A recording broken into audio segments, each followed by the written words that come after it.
all these documents that support it and everything else. But it's written on exactly the same imperishable, angelic, that the original Holy Writ was written on. And it's delivered miraculously in the temple. So how do they square this circle? How do they deal with it? And obviously, I'm not going to make it easy on them. But it's essentially, you've seen the church in this latest book. You've seen the church as, for want of a better term, the rational entity it was intended to be when it was created, before Chihiro twisted it, really. And you could argue that the Book of Schuler is simply trying to undo what Chihiro did. Now you're going to see that same church with the moral integrity and so forth that it possesses having to deal with what is, on the one hand, clearly heretical, and on the other hand, clearly can't be heretical. Okay. And the whole function, really, of that revelation was to create for the first time for the first time challenge the infallibility and inerrancy of the writ. Okay. And that was Narman. That was what it be. Yeah. I got to admit, when I created Narman, I really did not anticipate how much I was going to like him before this was all over. And the other thing that this last book let me do was it let me show you families being families. Okay. And I think we sometimes lose that in characters who, Merlin does what Merlin does, not just because he's trying to preserve the human race, not just because he used to be Nimue Alban. Merlin does what he does because he loves people. Okay? And because for whatever reason, however he got there, he's been cast in the role of protector. Mm-hmm. And that's his job. Okay?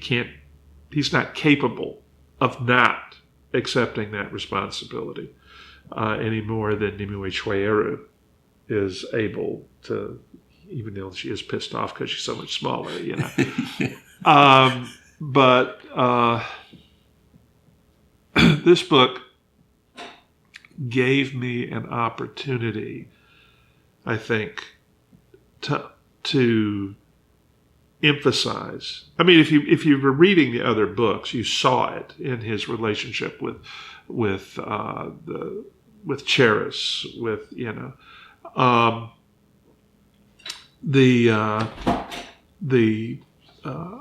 what this book does is that it gives him an opportunity, gives Nimue an opportunity to have some of the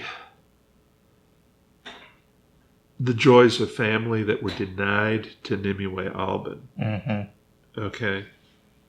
And it lets me demonstrate, it lets me explore the ways in which Nimue was damaged by what happened to her.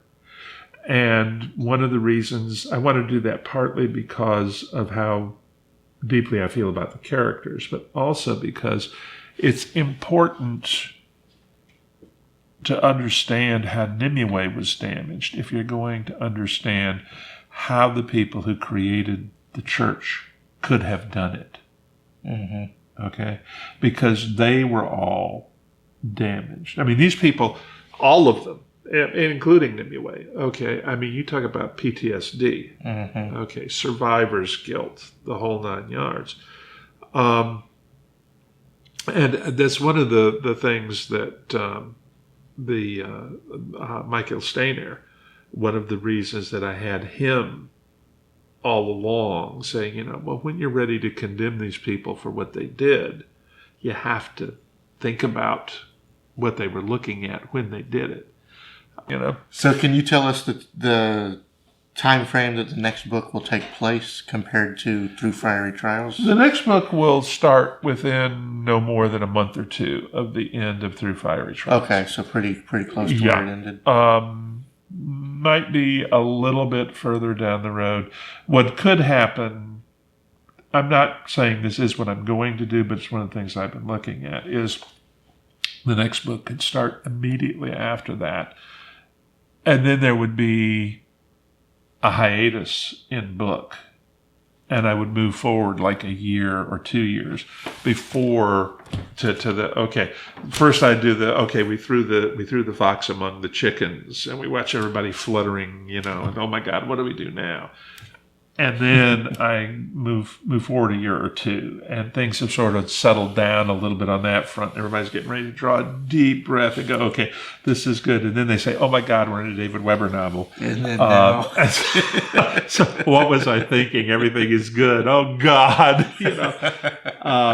which is probably, I don't know. I'm going to have to look at it. I know what I need to do in the next book, but until I actually start on it, I don't know how exactly I'm gonna do it. Okay, but it's going to be really messy by the end of the book. I'll tell you that right now. Well, I know I can speak for pretty much everybody that's can't wait to see when the Gababa show up. The Gababa may never show up. Ideally, what will happen is we'll go looking for the Gababa. And it'll be like, yes, this is my friend Dahak. I've figured out how to build. We're looking for you. Bring on your fleets. Okay, we don't care. I don't know if you ever saw how the Safehold series won't end that I did on my website. I don't believe I have. Oh, where Dahak turns up, and it's like Alicia DeVry turns up, and it's all like, okay, the Gababa are toast now. Everything comes full circle. Yeah. It was fun, but really, really weird. It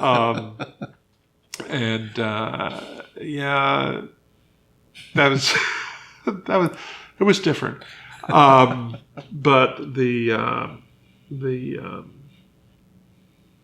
I think that when I finish this series, which I may or may not fight the Gababa in. I turn 68 next week. Okay, so as solo books go, and with all the universes I got going on here, I'm not sure I want to get into actually fighting the Gababa unless I feel like I've got the time to do it, or that I have found a co-writer who I'm confident can take over and finish if something happens to me. I don't know that I want to launch my readers into oh shit, he died before he finished that book, I'll never speak to him again. Well, no, you won't, But I want to get to a resting place, if you know what I'm saying. So I know exactly what's going to happen on Safehold and how it's all going to work out in the end. I don't know all the detailed mechanics of how it's going to work out in the end, but I know exactly, sitting here talking to you, I know exactly what the final action sequence of the novel, of the series, is going to be. Okay. Exactly. Okay. I just need to get there with my readers. Right.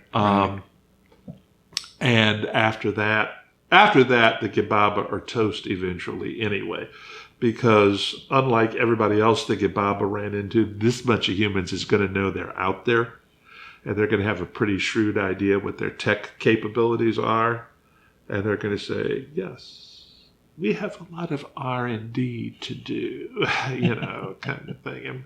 And they probably will build Dahak or its equivalent, to go deal with these people once and for all.